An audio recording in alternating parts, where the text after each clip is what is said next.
नमस्कार दोस्तों। मैं हूं आपके साथ जिगर दोषी, स्पेशल कवरेज न्यूज से। जैसे कि आपको पता है कि हम भारत की चर्चा नाम की श्रृंखला से आपके सामने बहुत बड़ी हस्तियों को लेकर आते हैं, उनके साथ देश की दुनिया भर की सारी चर्चाएं करते हैं, खास करके राजनीति की। आज इसी श्रृंखला में हमारे साथ में है माननीय श्री पंकज शर्मा जी, जाने माने पत्रकार है, जाने माने राजकीय विश्लेषक है। सर, आपका बहुत बहुत धन्यवाद, नमस्कार, आपने अपना कीमती समय दिया हमें स्पेशल कवरेज न्यूज को। जी सर, चर्चा की शुरुआत में जो दो चार मुद्दे हैं उसके ऊपर मैं बिल्कुल बात करना चाहूंगा, ताकि दर्शकों को भी थोड़ा आइडिया लगे कि हम कौन से मुद्दे पर बात करने जा रहे हैं। जैसे कि आज की तारीख में जो भारत की राजनीति चल रही है, आप भलीभांति वाकिफ है किस तरीके से राजनीति जा रही है। महाराष्ट्र में क्या विजय हुआ, किस तरीके से हुआ, झारखंड में क्या हुआ। सर, सबसे पहला सवाल मुझे आपसे ये जानना है, समझना है कि महाराष्ट्र में महाविकास आघाड़ी की जो हार हुई वो शायद मुझे लगता है कि वो 100 110 भी अगर आ जाते तो एक रिस्पेक्टेड आंकड़ा या नंबर हो जाता है। यहाँ तक भी नहीं पहुंचे, 50 भी क्रॉस नहीं कर पाए। क्या क्या कारण आपको खास करके दिख रहे हैं कि क्या कौन सी चीज की कमी रहेगी? मुझे जिगर जी दोनों चीजें लगती हैं। मुझे लगता है जी। कि एक तो तकनीक के स्तर पर कुछ ना कुछ घालमेल तो है। अब इसको साबित करना तो शायद विपक्षी दलों का काम है, और वो कितना कर पाएंगे नहीं कर जी। पाएंगे वो जानते हैं। लेकिन तकनीक जी। के स्तर पर मुझे लगता है कि कुछ ना कुछ घालमेल है, क्योंकि जिस तरह की खबरें आई, जिस तरह की घटनाएं सामने आई, वो जी। सामान्य नहीं है। दूसरी एक चीज और है कि मुझे लगता है कि जो आघाड़ी के राजनीतिक दल हैं, वो थोड़े अति जी। आत्मविश्वास का भी शिकार थे, और उनको जितना काम करना चाहिए था मैदान में जमीनी स्तर पर, वो उतना काम जी। शायद नहीं कर पाए। और भारतीय जनता जी। पार्टी, जैसा कि हम सब लोग जानते हैं, इस मामले में, माइक्रो मैनेजमेंट के मामले में, और 365 दिन, सातों दिन, 24 घंटे काम करने के मामले में, भारतीय जनता पार्टी के जी। जो कार्यकर्ता हैं, उनकी निष्ठा का स्तर और उनके परिश्रम का स्तर निश्चित ही प्रतिपक्षी दलों के लोगों से बेहतर है। तो ये भी एक कारण मेरे जी। ख्याल से है। बिल्कुल, बिल्कुल। सर, आपने जो तकनीक के बारे में बात की, नांदेड़ लोकसभा की खास करके मैं बात करना चाहूंगा। नांदेड़ का किस्सा हम सबके सामने है। नांदेड़ लोकसभा में जो विजय हुई महाविकास आघाड़ी की हुई, और 6 की 6 विधानसभा उसके अंदर में जो आती है, वहां पर महायुति की विजय हो गई। तो क्या वाकई में आपको लगता है कि वो वोटर है वो दो तरफा सोच रहा है, महाविकास आघाड़ी को वोट दिया लोकसभा में और विधानसभा में महायुति को वोट दिया? क्या इस तरीके से पॉसिबिलिटी आपको दिख रही है, या फिर वाकई में ये जो योजना है या हिंदुत्व का जो नारा, वो सारी चीजें चली, उसने 4 महीने में पूरा पिक्चर बदल दिया? मैंने कहा ना कि देखिए, कई घटनाएं इस तरह की सामने आई हैं महाराष्ट्र में, और हरियाणा का भी जब इसके जी। पहले चुनाव हुआ था तो वहां से भी आई, जिनसे ये बिल्कुल। असामान्य लगता है। अब जब नांदेड़ का जी। जैसे आप जिक्र कर रहे हैं, नांदेड़ नांदेड़ में मतलब लोकसभा में कोई और जीते और सारी की सारी विधानसभाएं किसी और के पास चली जाएं, ये होना जी। कोई सामान्य बात नहीं है। जब तक कि इसके जी। पीछे कुछ अन्य कारण न हो, जिनकी गहराई से जी। छानबीन बहुत जरूरी है। और बहुत से जिम्मेदार लोग इस मसले को उठा रहे हैं। और ये भी कि जी। आखिर जो वोट प्रतिशत है, वो अगले कुछ घंटों में अचानक इतना ज्यादा कैसे बढ़ जाता है, इतना फर्क कैसे पड़ता है, इस पर तो पूर्व जी। निर्वाचन आयोग जो है, मुख्य निर्वाचन आयुक्त कुरैशी जी, वो भी इस पर सवाल उठा चुके हैं। बहुत से लोग इस पर सवाल उठा रहे जी। हैं। तो इस मामले में हमारे निर्वाचन आयोग को निश्चित ही पाक साफ होकर बाहर बाहर आना चाहिए। और जी। 3 दिसंबर को निर्वाचन आयोग ने बुलाया है, कांग्रेस को भी बुलाया है बातचीत के लिए। तो देखिए बिल्कुल। क्या नतीजा इसका निकलता है। बिल्कुल। सर, ये इस मामले में जैसे हमेशा चर्चा होती है, ईवीएम के मामले में सारी बातें आती है, दिग्विजय सिंह भी बहुत सारी बार आवाज उठा चुके हैं, पर छिटपुट आवाज उठती है ऐसा हमेशा देखने में आता है। क्या आपके हिसाब से विपक्षी पार्टियां एकजुट होकर साथ मिलकर आवाज नहीं उठा रही, या फिर क्या उन्हें ऐसा कुछ करना चाहिए जो रेवोल्यूशनरी हो? जैसे आज कोई रैली की है रामलीला मैदान में दिल्ली में, क्या ये सिर्फ एक आध बार की रैली है, या वाकई में विपक्ष बिल्कुल जिसे कहते हैं एकदम सचेत है ईवीएम को लेकर, और वाकई में आगे आने वाले समय में कुछ ना कुछ एक्शन लेने की कोशिश में है? आपको क्या दिख रहा है, या ये सिर्फ एक आध रैली के बाद खत्म हो जाएगा, वापस विपक्ष बैठ जाएगा? देखिए, आज रामलीला मैदान की भी जो रैली हुई है, वो मेरी जी। सूचना के हिसाब से, मेरी जानकारी के हिसाब से, कोई सारे प्रतिपक्षी दलों की रैली थी ऐसा नहीं है। वो एक उदित राज जी। जी अपना जो एक संगठन अलग से चलाते हैं, वो उसकी रैली थी। जी। उसमें ठीक है, कांग्रेस का पूरा समर्थन था, और कांग्रेस जी। के सभी बड़े नेताओं ने उसके लिए शुभकामनाएं दी थी। पर वो उस तरह का प्रतिपक्षी उपक्रम नहीं था। प्रतिपक्ष के जो बिल्कुल राजनीतिक दल हैं, जब से इंडिया समूह बना है तभी से हम देख रहे हैं कि उसमें आपसी तालमेल जिस स्तर का होना चाहिए उस स्तर का शुरू से ही दिखाई नहीं पड़ रहा है। वो एक साथ हैं बिल्कुल भारतीय जनता पार्टी को, नरेंद्र भाई मोदी को हटाने के लिए, लेकिन उनमें आपसी तालमेल की कमी है। और अगर ये कमी रही बिल्कुल तो इसका नुकसान तो उठाना पड़ेगा। और अगर ईवीएम पर जिस तरह के शक जाहिर किए जा रहे हैं, सचमुच प्रतिपक्षी दलों को उस तरह के गंभीर शक है, तो उनको एक साथ एकजुट होकर जब तक इसको सड़क पर भी, अदालत में भी और संसद में भी ठीक से एकजुट चुनौती नहीं देंगे, तब तक इसका कोई जी नतीजा निकलने वाला नहीं है। बिल्कुल बिल्कुल। सर आप क्या मानते हैं कि जैसे बहुत सारे स्टेटमेंट हमेशा आते हैं, खास करके शिवसेना उद्धव बाला साहब ठाकरे की पार्टी से संजय राउत जी हमेशा कुछ ना कुछ स्टेटमेंट देते। 2-3 दिन पहले सीजीआई चंद्रचूड़ साहब के बारे में उन्होंने कुछ बोला था, ईवीएम के बारे में वो कई बार वोकल होकर बोल रहे हैं। क्या ऐसे जो स्टेटमेंट आते हैं वो महाविकास अघाड़ी की जो पूरी युति है, पूरा संगठन है, उसे क्या नेगेटिविटी प्रदान करता है? जैसे शिंदे साहब को भी कई बार गद्दार या चोर और पता नहीं बहुत सारे नए नए वर्ड से उन्होंने नवाजा, लेकिन वो उनके लिए बैकफायर हुआ। आपके हिसाब से आप क्या देख रहे हैं कि ये सारी जो बातें, ये जो सारे स्टेटमेंट है, उसे टाला जा सकता था या फिर ये स्टेटमेंट ने कहीं उनकी मदद भी की है? देखिए, संजय राउत जैसे जितने भी नेता हैं प्रतिपक्ष के, उनको अपनी जी भाषा का संयम रखना चाहिए और उनको टाइमिंग भी बिल्कुल देखनी चाहिए। संजय जी राउत बेहतर होता कि जिस तरह के बयान उन्होंने चुनावों के दौरान दिए, उस तरह के बयान वो जी नहीं देते। खासकर उन्होंने शुरू से ही मुख्यमंत्री किसका होगा, नहीं होगा, इस तरह की जो बातें बिल्कुल कहनी शुरू की, उससे ये संदेश गया कि प्रतिपक्षी दलों की एकता में कमी है, इनमें आपसी तालमेल की कमी है। तो अति उत्साह में बिल्कुल इस तरह के काम करने से निश्चित ही अघाड़ी को भी नुकसान हुआ है और आगे चलकर प्रतिपक्ष के जो भी इंडिया समूह के राजनीतिक दल हैं, अगर वो उनके नेता जिम्मेदारी से काम नहीं लेंगे तो इस तरह के गठबंधनों को बहुत लंबे बिल्कुल समय तक चलाए रखना आसान नहीं होता है, ये समझना चाहिए। बिल्कुल बिल्कुल। सर इस बात को लेकर अभी हाल ही में कांग्रेस ने बहुत बड़ी बैठक की, खरगे साहब ने अपनी पार्टी को संबोधन किया, राहुल जी ने भी बोला अब एक्शन लीजिए, बहुत हो चुका। ये सारी बातों का आपको निष्कर्ष दिख रहा है क्या? सही में वाकई में कुछ संगठन में बदलाव होगा कांग्रेस में, या जो बरसों से चला आ रहा है जिस तरीके से जो पूरा सिस्टम है कांग्रेस के अंदर का, बहुत पुराने 30-35-40 वर्ष पुराने नेता वहां पे एक जगह पर आकर बैठे और वही लोग राहुल जी को सलाह सूचन करते रहते, तो क्या आपको लग रहा है कि वाकई में अभी इस बार ऐसा कुछ होगा, कांग्रेस सुध लेगी, या फिर वही का वही हाल हमने को आने वाले समय में भी देखने मिलेगा? मैं जिगर जी 4 दशक से कांग्रेस को भीतर बाहर से अच्छी तरह देख रहा हूँ। जी 4 दशक से थोड़ा ज्यादा ही हो गया होगा।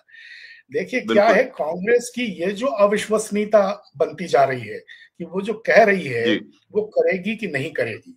अगर संगठन के बिल्कुल मामलों में इस तरह की उसकी अविश्वसनीयता बन रही है तो ये एक बड़ा गंभीर खतरा है, इस पर उसको ध्यान देना बिल्कुल सही चाहिए। बात है। अब आप देखिए, पचमढ़ी का मंथन शिविर हुआ था बरसों पहले, बिल्कुल मैं था उसमें। उसमें एक संकल्प पारित हुआ, सारे बिल्कुल संकल्प मेरे पास रखे हैं। शिमला का संकल्प अच्छा वो मेरे पास रखा है, उदयपुर में एक संकल्प बिल्कुल पारित हुआ वो मेरे पास रखा है। और ईमानदारी की बात यह है कि कांग्रेस ने समय जी समय पर ये जो संकल्प पारित किए, उसकी ज्यादातर मुद्दों पर, उसकी ज्यादातर बातों पर अमल नहीं किया। ज्यादातर जो संकल्प थे उन पर अमल नहीं हो पाया। तो कांग्रेस जैसे बड़े बराबर राजनीतिक दल के लिए, खासकर तब जब अब वो प्रतिपक्ष की जी बहुत ही गंभीर और जिम्मेदार भूमिका में है, अगर इस तरह का जी संदेश जाएगा तो अच्छा नहीं होगा। इसलिए मैं उम्मीद कर सकता हूं कि अभी जो बिल्कुल कांग्रेस कार्य समिति की बैठक हुई है और उसमें खड़गे जी ने, राहुल जी ने, प्रियंका जी ने, सबने जिस तरह की बातें कही हैं और जिस तरह की चीजों की तरफ खुलकर इशारा किया है, उन पर निश्चित तौर पर कोई ना कोई कार्रवाई इस बार होगी। क्योंकि इस बार कार्रवाई न बिल्कुल करना एक बहुत बड़ा जोखिम मोल लेने जैसा हो जाएगा। बिल्कुल सर, मेरे ख्याल से आपने बिल्कुल टू द पॉइंट एक बात रखी है कि जोखिम लेने जैसा हो जाएगा। क्या आपको ऐसा दिख रहा है कि अब कांग्रेस उस सिचुएशन में आ गई है जहां पे डू और डाई टाइप ऑफ उस प्रकार की सिचुएशन है, क्योंकि गिने चुने कुछ राज्य बचे हैं और बहुत कम जगह पर उनकी सत्ता है, शासन जिस तरीके से उन्हें हाथ में लेना चाहिए या जो सत्ता की बात है वो उनके हाथ में या कंट्रोल में है नहीं, नेता कंट्रोल में है नहीं। बहुत सारे ऐसे उनके नेता हमने कई बार देखे जो दल बदल करके चले जाते हैं, पार्टी टूटती है और टूटती ही जाती है। तो इसके बारे में आपके आपके मतलब आप जो सोच रहे हैं उसमें एक चीज और ऐड करना चाहूंगा कि प्रियंका गांधी के आने से उसमें कोई चेंजेस दिखेगा, या वापस वही आपको दिख रहा है कि नहीं प्रियंका गांधी भी उसी उसी प्रकार का जो अभी तक सिस्टम है वही उसको फॉलो करती दिखेगी? दो चीजें हैं, देखिए, करो या मरो की स्थिति तो कांग्रेस के लिए 2014 में ही आ गई थी, जब लोकसभा में बिल्कुल। उसकी सीटें इतनी कम रह गई थी। इससे ज्यादा शर्मनाक हार भारतीय राष्ट्रीय कांग्रेस जैसी स्वाधीनता आंदोलन से निकली पार्टी के लिए और क्या हो सकती थी। तो ये 10 साल बिल्कुल। में काफी कुछ होना चाहिए था, जो जी। बदनसीबी कहें क्या कहें उस वजह से नहीं हो पाया। जी। ये स्थिति आ जाए जिस पार्टी में कि राहुल गांधी जैसे जुझारू अध्यक्ष को एक तरह से हताश होकर, निराश होकर, क्षोभ में अध्यक्ष पद छोड़ के जाना पड़ जाए, और उसके बाद बिल्कुल। बहुत वक्त तक दूसरे अध्यक्ष की नियुक्ति ना हो पाए और अंतरिम तौर पर काम बिल्कुल। चलाना पड़े, तो इस तरह की स्थितियां पार्टी में बनी। अब आपने कहा बिल्कुल। कि, अच्छा, एक बात मैं इसमें और कहना चाहता हूं कि कांग्रेस जी। ने राहुल गांधी को अपने प्रयोग करने की जितनी छूट दी, और उन प्रयोगों की सफलता असफलता के बावजूद जिस तरह से पूरी पार्टी एकजुट होकर राहुल गांधी के पीछे खड़ी रही, इतनी सशक्त बिल्कुल। स्थिति तो इंदिरा जी की और राजीव जी की भी नहीं थी। उनके जमाने में भी, जब बिल्कुल। उनके जमाने में बहुत दिक्कतों का उनको सामना करना पड़ा। इंदिरा जी के जमाने में पार्टी टूट गई, राजीव जी के जमाने में देखिए क्या क्या नहीं हुआ। तो राहुल जी के जी। जमाने में लोग छोड़कर जरूर गए, लेकिन पार्टी में कोई बिल्कुल। विभाजन नहीं हुआ। लोग गए, नेता बिल्कुल। लोग छोड़कर गए, छोटे बड़े बिल्कुल। नेता, लेकिन पार्टी विभाजित नहीं बिल्कुल। हुई। तो पूरी पार्टी एकजुटता के बिल्कुल। साथ राहुल जी के पीछे खड़ी रही। तो इससे बड़ा सौभाग्य किसी नेता का और क्या हो सकता है कि पूरी पार्टी हर हाल में बिल्कुल। उनके साथ खड़ी रहे। अब आपने पूछा प्रियंका जी आई हैं, तो प्रियंका जी के आने से जी। देखिए मुझे पूरी उम्मीद है कि जरूर कुछ ना कुछ फर्क पड़ेगा, और बड़ा सकारात्मक फर्क पड़ेगा। लेकिन उसके जी। साथ एक बात और है कि प्रियंका जी, भले ही उनका औपचारिक प्रवेश संसद में अभी हुआ है, लेकिन प्रियंका बिल्कुल। जी संगठन के पदों पर तो पहले से हैं, और संगठन के पदों पर रहते हुए उन्होंने काम भी किया है, अच्छा काम किया है, बिल्कुल। खूब परिश्रम किया है। उसके नतीजे कई बार जिस तरह निकलने चाहिए उस तरह नहीं निकले हैं। तो मेरा मानना बिल्कुल। है कि प्रियंका जी में वो ऊर्जा है, वो समझ है, और उनकी जो जिसको कहते हैं संवाद स्थापित करने की जो कला उनके पास है, जनता के साथ संवाद स्थापित करने की और वैश्विक जी। स्तर पर भी संवाद स्थापित करने की, वो बहुत कम नेताओं में होती है। तो प्रियंका जी के आने बिल्कुल। के बाद पार्टी में संगठन के स्तर पर निश्चित ही कुछ सकारात्मक फर्क पड़ना चाहिए, लेकिन ये तब पड़ेगा, मैं एक बात खुलकर बिना किसी हिचक के कहना चाहता हूं कि अगर जी। जी। प्रियंका जी ने अपने आसपास के सहयोगियों के चयन में सावधानी और चौकन्नेपन से काम लिया, तब तो फर्क पड़ेगा। बिल्कुल। और नहीं तो कांग्रेस में पूरी एक मंडली में देखता हूं इतने वर्षों से, जो इस बिल्कुल। तरह की सक्रियता रखती है, इस तरह की नकारात्मकता रखती है कि वो राहुल जी हों, सोनिया जी हों, प्रियंका जी हों, उनके किए कराए पर, उनके पूरे पसीने पर पानी फेरने का काम करती है। तो प्रियंका जी को भी बिल्कुल। और राहुल जी को भी, और अब प्रियंका जी आ गई हैं बिल्कुल। संसदीय राजनीति में, तो खासकर उनको अपने सहयोगियों के चयन में बहुत सावधानी से काम लेना चाहिए। ये मेरी बिन मांगी सलाह है। बिल्कुल। बिल्कुल। नहीं, मेरे ख्याल से आपने बहुत सही बात कह रखी है, क्योंकि ये कई वर्षों से हम मीडिया के प्रतिनिधित्व के तौर पर भी हम कई बार देख रहे हैं, और जबकि मीडिया हो या जनता हो हमेशा ये चाहते हैं कि विपक्ष भी मजबूत होना चाहिए, तभी हम देश की जनता की बात रख पाएंगे सदन में, संसद में। वरना फिर ये होगा कि कल उठ के अगर हवा पे भी टैक्स आ जाएगा तो हमें टैक्स भरना पड़ेगा। तो मैं ये मानता हूँ विपक्ष बिल्कुल मजबूत होना चाहिए, ये बात बिल्कुल लाजमी है आपकी।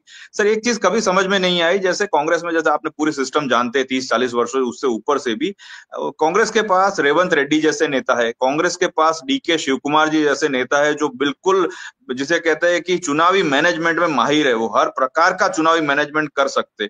ऐसे नेताओं को कांग्रेस कमान क्यों नहीं दे रही? और जो कमान जिनको दे रही है वो ऐसे नेता है जो शायद 20-30 वर्षों से वहीं के वहीं, मेरे ख्याल से राहुल जी के घर पर आकर बैठकर चाय नाश्ता करके चले जाते। तो ये क्या कारण आपको दिख रहा है कि रेवंत रेड्डी जी या डीके शिव कुमार जी जैसे नेता को आगे नहीं लाया जा रहा है, या कोई ना कोई कारण की वजह से उन्हें वहीं पर रखा जा रहा है? इसके पीछे क्या कारण है?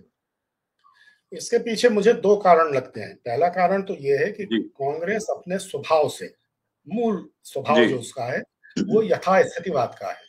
कांग्रेस बहुत ज्यादा उथल पुथल किसी चीज में नहीं करना चाहती है, और कांग्रेस जो जैसा बिल्कुल। चल रहा है उसमें जितने जितने सुधार की जब जब जरूरत पड़े तो उतने उतने सुधार जी। करने की कोशिश करती है।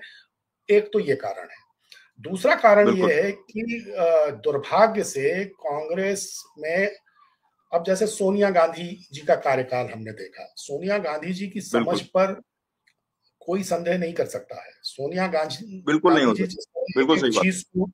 एक एक चीज को बहुत गहराई तक जाकर देखती थी, वो मैं निजी तौर पर जानता हूँ।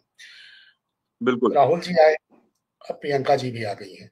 लेकिन क्या है कि कांग्रेस में, जैसा मैंने कहा, एक लगातार एक मंडली काम करती है जो शिखर नेतृत्व को घेरने के प्रयास में लगी रहती है, कई बार घेर भी लेती है। बिल्कुल। तो जब जिसको कहते हैं बिल्कुल। अर्थवान लोगों से, अर्थवान लोग अगर आसपास हैं तब तो नेता अच्छा काम कर बिल्कुल। पाता है।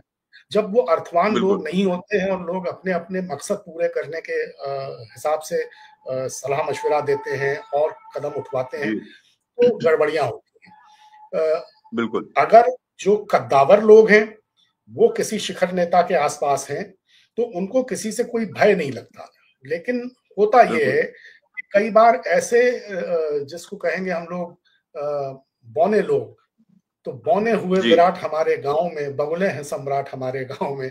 जब इस तरह के लोग बिल्कुल। इकट्ठे हो जाएं शिखर नेतृत्व के आसपास, तो वो अपने से ज्यादा बिल्कुल। प्रतिभाशाली, अपने से ज्यादा योग्य लोगों को आगे आने का जाहिर है कि मौका नहीं देना चाहते। तो उस मौका नहीं सबसे ये देते। नतीजा बिल्कुल। निकलता है। लेकिन मुझे लगता है कि अब आगे चलकर राहुल जी की और प्रियंका जी की और खड़गे जी जिस तरह के बहुत ही शांत, समझदार और संयमी व्यक्ति हैं, तो इन तीनों के जी। नेतृत्व में पार्टी आगे चल करके इन मामलों में कुछ बेहतरी करेगी। मुझे तो इसकी पूरी उम्मीद है। बिल्कुल।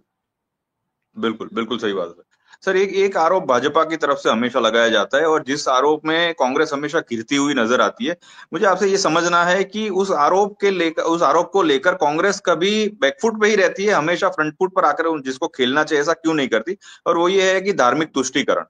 जब पता है कांग्रेस को कि वो धार्मिक तुष्टीकरण नहीं कर रही, उनके शीर्षस्थ नेता से लेके जो कार्यकर्ता तक लेवल पर काम कर रहे, उसमें हर एक जाति, धर्म, समुदाय, मजहब के लोग काम कर रहे। कोई बिल्कुल ऐसा नहीं है कि धार्मिक तुष्टीकरण की बात हो। लेकिन फिर भी कोई ना कोई ऐसी घटनाएं जब सामने आती है जिसमें धार्मिक तुष्टीकरण जैसा माहौल बनता है या दिखता है, तो कांग्रेस उसके ऊपर काम क्यों नहीं करती, उसके लिए स्टेटमेंट क्यों जाहिर नहीं करती और इस प्रकार का जिसे कहते हैं एक जो बहुमत पूरा बहु समाजवादी जो पूरा एक आयाम दिखाना चाहिए, उसके अंदर वो फेल क्यों जाती है? इस प्रकार की रणनीति कांग्रेस को कभी बनाते हुए हमने देखा नहीं है। उसके पीछे क्या कारण है? देखिए, सेकुलरिज्म के मसले पर, जी। सोशलिज्म के मसले पर सोनिया गांधी, राहुल गांधी और प्रियंका गांधी की राय बिल्कुल स्पष्ट है। लेकिन जिस तरह 10 साल में नरेंद्र भाई मोदी के आगमन के बाद देश की राजनीति ने शक्ल ली है, उसमें जी। कांग्रेस के भीतर ऐसे बहुत से लोग हैं जो विचलित हो गए हैं। अब जब वो विचलित हो बिल्कुल। गए हैं तो उन्होंने एक सॉफ्ट हिंदुत्व की लाइन लेने के लिए पेशकश शुरू करवाई। कई बार होता बिल्कुल। है कि जो शिखर नेतृत्व है उसको अपने आसपास के लोगों के कहने पर बहुत से ऐसे काम करने पड़ते हैं जो शायद वो निजी तौर जी। पर नहीं करना चाहते हैं। राहुल जी शुरू से बिल्कुल। मानते हैं कि कोई भी राजनीतिक दल सिर्फ चुनाव लड़ने की मशीन नहीं है। सिर्फ चुनाव बिल्कुल। लड़ना और चुनाव जीतना एक राजनीतिक दल का काम नहीं है, उसके सामाजिक बिल्कुल। सरोकार ज्यादा महत्वपूर्ण है। लेकिन अब सामाजिक बिल्कुल सही सरोकार बात। महत्वपूर्ण है, उसके बाद में राजनीति में चूंकि चुनावी नतीजे उस तरह से कांग्रेस के पक्ष में नहीं आए, तो राहुल जी को भी बिल्कुल। उसको लेकर काफी आरोप प्रत्यारोप झेलने पड़े। 2014 को तो छोड़ दीजिए, लेकिन जब 2019 का बिल्कुल। चुनाव हुआ और राहुल गांधी ने उसमें अपनी पूरी जान झोंक दी, उसके बावजूद जो नतीजे आए, और मैं तो मानता हूं कि उन नतीजों में भी तकनीक का कुछ ना कुछ कमाल जरूर था, वो नतीजे भी सामान्य जी। नहीं थे। और 2014 के नतीजे भी मुझे तो उतने सामान्य नहीं लगते। ठीक है कि उस वक्त कांग्रेस की सरकार के खिलाफ एक माहौल बन गया था अन्य अन्य कारणों से, लेकिन बिल्कुल। चलिए जो भी है। तो ये जो राजनीतिक मजबूरियां हैं, और फिर लोग गिनाने लगते हैं कि राहुल जी जिस जिस जगह गए, इतनी जगह गए, उनमें से इतनी जगह कांग्रेस हार गई, राहुल जी के कारण नुकसान हो रहा है, राहुल जी के कारण नुकसान हो रहा है। जी। तो इसी से तो उकता के जी। राहुल जी ने कहा कि आप चला लीजिए, मैं अध्यक्ष पद से हट जाता हूं, बिल्कुल। क्योंकि उनके बिल्कुल। मन की चीजें तो नहीं हो रही थी ना। तो ये जो धार्मिक बिल्कुल। तुष्टिकरण है और ये सब जो मसले हैं, इस पे कांग्रेस भले ही इस और राहुल जी, मैं जानता हूं कि वो ये मानते हैं कि भले कांग्रेस चुनावी नुकसान उठाती रहे, लेकिन इन बिल्कुल, चीजों पर अडिग रहना चाहिए। लेकिन पार्टी में बहुत से बिल्कुल। ऐसे लोग हैं जो जिनको सत्ता चाहिए, जिनको सत्ता के लाभ चाहिए, जो कोई स्वाधीनता बिल्कुल, संग्राम लड़ने के लिए तो घर से बाहर निकले नहीं है। और जिस तरह से बिल्कुल। भारतीय जनता पार्टी पिछले 10 साल से जिस तरह से कर रही है, तो लोगों को लगता है कि उसका जवाब उसी की शैली में देना चाहिए। तो एक कंफ्यूजन की स्थिति, आप जिगर जी ठीक कह रहे हैं कि एक कंफ्यूजन की स्थिति कांग्रेस पार्टी के भीतर है, और इस कंफ्यूजन से जी, उसको जितनी जल्दी हो सके उतनी जल्दी बाहर आना चाहिए और एक स्टैंड लेना बिल्कुल। चाहिए। बिल्कुल, बिल्कुल, बिल्कुल सही। सर एक एक चीज़ आप क्या मानेंगे, मुझे उसके बारे में थोड़ा समझना है कि जो भारत जोड़ो यात्रा हुई, ज़बरदस्त सक्सेस मिली, जिस तरीके से रिवाइवल हुआ राहुल गांधी जी की इमेज का, उसके बाद भारत जोड़ो न्याय यात्रा इलेक्शन के समय में भी वो मतलब मेरे ख्याल से मार्च अप्रैल में ही खत्म हुई, उसके बाद इलेक्शन थे 2024 जो हमारे यहाँ के लोकसभा के। पर लेकिन फिर भी भारत जोड़ो यात्रा का जो फायदा राहुल जी को लेना चाहिए या कांग्रेस को उठाना चाहिए, वो शायद कहीं चूक गई। उस समय का जो मोमेंटम है वो चूक गई, ऐसा आप मानते हैं? हाँ, मैं मानता हूँ। राहुल जी की जी, भारत जोड़ो यात्रा से जिस तरह की एनर्जी रिलीज हुई, जो ऊर्जा जी, उस यात्रा ने पैदा की, वो अद्भुत थी। स्वतंत्र भारत राइट। के इतिहास में ऐसी घटनाएं उंगलियों पे गिनी जा सकती हैं। लेकिन अब बिल्कुल, राहुल जी की उस यात्रा से जिस तरह की पॉजिटिव एनर्जी रिलीज हुई और जिस पैमाने पर हुई, जी, उसका लाभ लेना जी, संगठन का काम है। संगठन बिल्कुल, कांग्रेस का जिस तरह का है, आप जानते हैं, पहली चीज तो यह है कि बिल्कुल, कांग्रेस के पास उस तरह के निष्ठावान कार्यकर्ता नहीं है जैसे कि दूसरे कुछ राजनीतिक दलों के पास अलग अलग कारणों से हैं।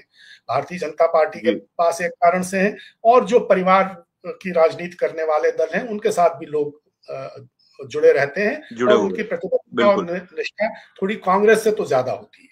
दूसरा क्या है बिल्कुल, कि कांग्रेस में जो मैं देखता हूं वो ये है कि कांग्रेस में बड़ा अद्भुत आंतरिक लोकतंत्र है। आप देखिए, बिल्कुल, कांग्रेस कांग्रेस अपने अपने लोगों को, अपने पदाधिकारियों को उस तरह से अनुशासित नहीं रखती है जिस तरह से दूसरे दल रखते हैं। क्यों? क्योंकि शिखर बिल्कुल सही बात नेतृत्व है, में एक किस्म की उदारता है, और वो मानते हैं कि भाई सबको बिल्कुल, अपनी बात कहने का हक है और सबको आजादी है कि वो अपने विचार रख सकें। लेकिन इस आजादी का और इस अधिकार का ज्यादातर मामलों में दुरुपयोग होता है। तो बहुत से लोग जिनकी बिल्कुल, वजह से बिल्कुल, पार्टी को बड़ा नुकसान उठाना पड़ता है, जिनके कर्मों बिल्कुल, से, जिनके कथनों से, उन पर पार्टी उस तरह से कार्रवाई नहीं कर पाती है जिस तरह से उसको करनी चाहिए। तो ये कुछ चीजें हैं बिल्कुल, जिनमें सुधार की जरूरत है, और अगर ये चीजें बिल्कुल, सुधरती हैं, क्योंकि एक संगठन का अपना एक अनुशासन तो होना चाहिए, वो बिल्कुल अनुशासन होना नहीं है। चाहिए, और सही कई बात, बार ये भी होता है कि उस अनुशासन को लागू कराने के लिए जो चेहरे हैं, वो चेहरे उतने मजबूत बिल्कुल, नहीं है।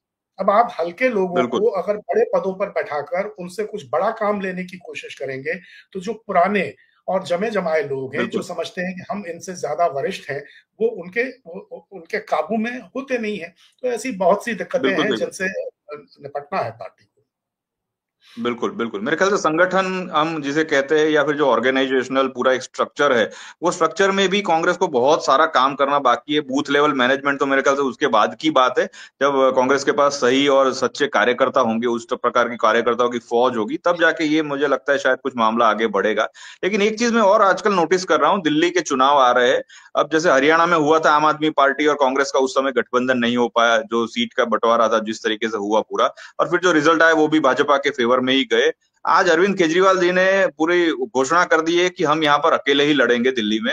हमारा इंडिया गठबंधन या किसी से के साथ लड़ने का कोई इसमें विचार कुछ है नहीं। तो आपके हिसाब से आपको क्या लगता है कि कांग्रेस हमेशा क्यों इस तरीके के कोई भी नेता या कोई भी पार्टी उन्हें कभी भी डिच कर देती है या कोई भी स्टेटमेंट दे देती है और कांग्रेस बिल्कुल चुपचाप सुन लेती है? क्या उनके नेताओं में ये बात नहीं है कि पहला स्टेटमेंट हम दें? जैसे कहते हैं कि जो पहला जो बोलेगा उसकी वैल्यू ज्यादा होती है। तो इस प्रकार की राजनीति कांग्रेस कब करेगी जिसे आक्रामक हम जैसे कहते हैं किलर इंस्टिंक्ट वाली? क्योंकि आज आम आदमी पार्टी ने ऐलान कर दिया तो आपके हिसाब से दो चीज समझना है कि एक तो किलर इंस्टिंक्ट वाली राजनीति कांग्रेस के अंदर से कब निकलेगी और दूसरा दिल्ली चुनाव के मद्देनजर आपको क्या लग रहा है कि आज की तारीख में अब कांग्रेस के पास चांस है क्योंकि अरविंद केजरीवाल की जो छवि है जेल में होकर आए और बहुत सारे काम बाकी है, यमुना की सफाई 12 साल से बात चल रही है आज तक नहीं हुई, तो मेरे ख्याल से ये सारी चीजें उनके विरोध में जाएगी और कांग्रेस के लिए कहीं कोई चांस बन रहा दिख रहा है आपको? देखिए, दिल्ली का जहां तक मसला है, दिल्ली के मामले में जो जी दिल्ली प्रदेश कांग्रेस के अध्यक्ष हैं, वो अपने जी बनने के पहले दिन से ये कहना उन्होंने शुरू कर दिया कि कांग्रेस आम आदमी पार्टी से तालमेल करके विधानसभा का चुनाव नहीं लड़ेगी। ये गलती बिल्कुल। थी। मेरा व्यक्तिगत रूप से मानना है कि ये गलती नहीं की जानी चाहिए थी। अगर बिल्कुल। कांग्रेस दिल्ली में आम आदमी पार्टी से तालमेल करके चुनाव नहीं लड़ेगी, तो इसका मतलब यह है कि इंडिया समूह का के जो राजनीतिक दल हैं, तो उसका एक इंडिया समूह के तौर पर उसकी कोई प्रासंगिकता बचती नहीं है। वहां बिल्कुल सही ममता बात। बनर्जी आपका साथ देने को तैयार नहीं है, अरविंद केजरीवाल आपके बिल्कुल। साथ नहीं है। तो इस तरह की बिल्कुल। चीजें इस मामले में अखिलेश यादव ने और तेजस्वी यादव ने ज्यादा परिपक्व भूमिका अदा की है। और कांग्रेस ने भी देखिए, उत्तर बिल्कुल। प्रदेश में जैसे नहीं मान रहे थे अखिलेश यादव, तो उन्होंने कहा फिर आप ही लड़ लीजिए, बिल्कुल। लेकिन हम अपने उम्मीदवार खड़े नहीं बिल्कुल। करेंगे, लेकिन गठबंधन कायम है, गठबंधन बिल्कुल। नहीं टूटा है। अरविंद केजरीवाल के साथ ये स्थिति नहीं आनी चाहिए थी, लेकिन अब अगर वो बिल्कुल। स्थिति आई है, अरविंद केजरीवाल, जो मैं निजी तौर पर मानता हूं, व्यक्तिगत रूप से कोई बहुत विश्वसनीय व्यक्ति नहीं है। या तो उनके साथ जी तालमेल करने के पहले ही से सोचना चाहिए था कि इनके साथ कोई शुरुआत की भी जाए या नहीं की जाए। लेकिन राजनीतिक बिल्कुल। कारणों से अगर एक इंडिया समूह बनाया, एक इंडिया गठबंधन बनाया, तो उसकी जो जी न्यूनतम शर्तें हैं, जो उसकी न्यूनतम आवश्यकताएं हैं, अनिवार्यताएं हैं, जी उनका तो पालन करना चाहिए था। तो दिल्ली में जो हो बिल्कुल। रहा है वो दुर्भाग्यपूर्ण है। दिल्ली में स्थिति ये है कि दिल्ली में जब तक कांग्रेस और आम आदमी पार्टी इकट्ठे होकर नहीं लड़ते हैं, तब तक भारतीय जनता पार्टी को बहुत बड़ी चुनौती देना संभव नहीं है। तो ये इस चीज बिल्कुल। को सोचा जाना चाहिए था। और जब कभी क्षेत्रीय दल हैं, वो आपने ठीक कहा कि वो कांग्रेस का लाभ उठाते हैं, शोषण करते हैं, और कांग्रेस उस तरह की बिल्कुल। किलर इंस्टिंक्ट के साथ राजनीति नहीं कर पाती है, क्योंकि कांग्रेस, जैसा जी मैंने बताया आपको, कि मूलतः एक सर्वसमावेशी पार्टी है और दूसरे बिल्कुल। राजनीतिक दलों से ज्यादा उदार है। और वो कभी इस तरह का नहीं करना चाहती है राजनीति में कि अगर हमको राजनीति में अपना हिस्सा थोड़ा कम मिल रहा है, तो हम इस खेल में आपके साथ आगे नहीं चलेंगे। कांग्रेस ये नहीं करती है। बिल्कुल। मेरा ख्याल है कि अगर ये किलर इंस्टिंक्ट कांग्रेस में नहीं है, तो अच्छा है, नहीं होनी चाहिए। जी ऐसी आक्रामकता जिससे आपका स्वार्थ टपकता हो, जिससे हर वक्त बिल्कुल। ये लगे कि आप सिर्फ एक राजनीतिक स्वार्थ साधने वाले राजनीतिक दल हैं, उससे बेहतर है कि जी थोड़ा बहुत नुकसान राजनीति में होता है, होता रहे, लेकिन एक जो सकल छवि होती है, एक जो बुनियादी छवि बिल्कुल। होती है, एक अलग किस्म के राजनीतिक दल की, वो होनी चाहिए। बिल्कुल। बिल्कुल। सर एक चीज और समझना चाहूंगा कि ये जो सारे आजकल सूत्र चले, खास करके महाराष्ट्र चुनाव में, झारखंड चुनाव में भी और हरियाणा में भी चले, बटेंगे तो कटेंगे, जो बिल्कुल हार्डकोर एक हिंदुत्व का पूरा एक जो जिसे बात चली, वो सारी बातें सही में वाकई में असर करती है जनता को, या फिर जो योजनाएं चली लाडली बहन और उस प्रकार की, आपके हिसाब से ज्यादा असर क्या करता है? और कहीं पर अगर जहां पे कांग्रेस या महाविकास आघाड़ी की कोई गलती हुई है, तो वो कौन सी बात को समझने में हुई है? क्या हिंदू वोट सारे एक तरफा हो गए और all India Muslim personal law board ने जो स्टेटमेंट जारी किया कि हमारे सारे वोट महाविकास आघाड़ी को पड़ने चाहिए, उस बात ने इम्पैक्ट किया वाकई में चुनाव में, या फिर ये योजनाओं की असर आपको दिख रहा है? दोनों चीजों का है, दोनों चीजों का है। जी जो लाडली बहन योजना थी, उसमें जो महिलाओं को पैसा मिला, उसकी अपनी एक बड़ी जी भूमिका रही है, उससे असर पड़ा है। जी ये जो नारे हैं, जी बटेंगे तो कटेंगे, एक रहेंगे, सेफ रहेंगे, इन नारों का भी असर जी पड़ता है, क्योंकि एक वर्ग है हिंदू समाज का, जी जिसमें कट्टरता बो दी गई है। जो जी 30-35% हिंदू मतदाता है, उसका जी मानस पिछले 10 वर्षों में, पिछले 12 वर्षों में इस तरह का बना दिया गया है जी कि वो इस तरह जी के नारों में बड़ा आनंद महसूस करता है। इन नारों से जी उसको ऊर्जा मिलती है। इन नारों से उसके भीतर का, जिसको कहेंगे कि भीतर का एक जो क्रूर भाव है, वो कुछ न कुछ उसमें उसको मदद मिलती है, उस सेटिस्फाइड पर होता है मेरे ख्याल से। जी सेटिस्फाइड होता है, संतोष मिलता है बिल्कुल। संतोष मिलता है। तो इनका असर पड़ता है। लेकिन हिंदू समाज भारतीय जनता पार्टी के साथ एकजुट नहीं है। मैं मेरे पास सारे बिल्कुल। आंकड़े हैं कि जितने बिल्कुल। हिंदू मतदाता मतदान केंद्रों तक जी जाते हैं, उनका बहुमत भारतीय जनता पार्टी के खिलाफ वोट देकर आता है। भारतीय जनता जी पार्टी को जितने हिंदू मतदाता वोट देते हैं, उससे करोड़ों मतदाता, हिंदू मतदाता, वो भारतीय जनता बिल्कुल पार्टी के खिलाफ वोट देकर आते हैं। अब ये अलग बात है कि वो वोट चूंकि किसी एक पार्टी बिल्कुल के पक्ष में नहीं जाता है और बढ़ जाता है, तो इस कंसोलिडेशन का बिल्कुल फायदा भारतीय जनता पार्टी को मिलता है। भारत बिल्कुल भारतीय जनता पार्टी हिंदू समाज की सच्ची प्रतिनिधि पार्टी नहीं है। वो हिंदू समाज के एक कट्टर वर्ग की प्रतिनिधि पार्टी है। उससे उदार जी हिंदू क्षुब्ध है, बाकी तो क्षुब्ध है ही, उससे उदार हिंदू भी बिल्कुल क्षुब्ध है। जी अगर जी इस जी अगर इस मुद्दे पर ध्यान रखकर विपक्ष के राजनीतिक दल हिंदू राजनीति का एक नया समीकरण स्थापित करने की जी दिशा में आगे बढ़े, तो हिंदू जी राजनीति में भी भारतीय जनता पार्टी को पूरी तरह मात दी जा सकती है। बिल्कुल। और सर एक आखिरी सवाल आपसे जानना समझना चाहूंगा, आपके हिसाब से आने वाले समय में अगर हम आज 2024 में बैठे हैं दिसंबर महीने की 1 तारीख को, और वहां से लेके 1 दिसंबर 2029, अगर हम आने वाले 5 सालों के बारे में सोचे, आपके हिसाब से इंडिया अलायंस का भविष्य आपको क्या दिख रहा है? क्या पार्टियां जो है वो सारी एकजुट रहेगी या टूटेगी या अपने अपने हिसाब से आगे काम करती हुई नजर आएगी?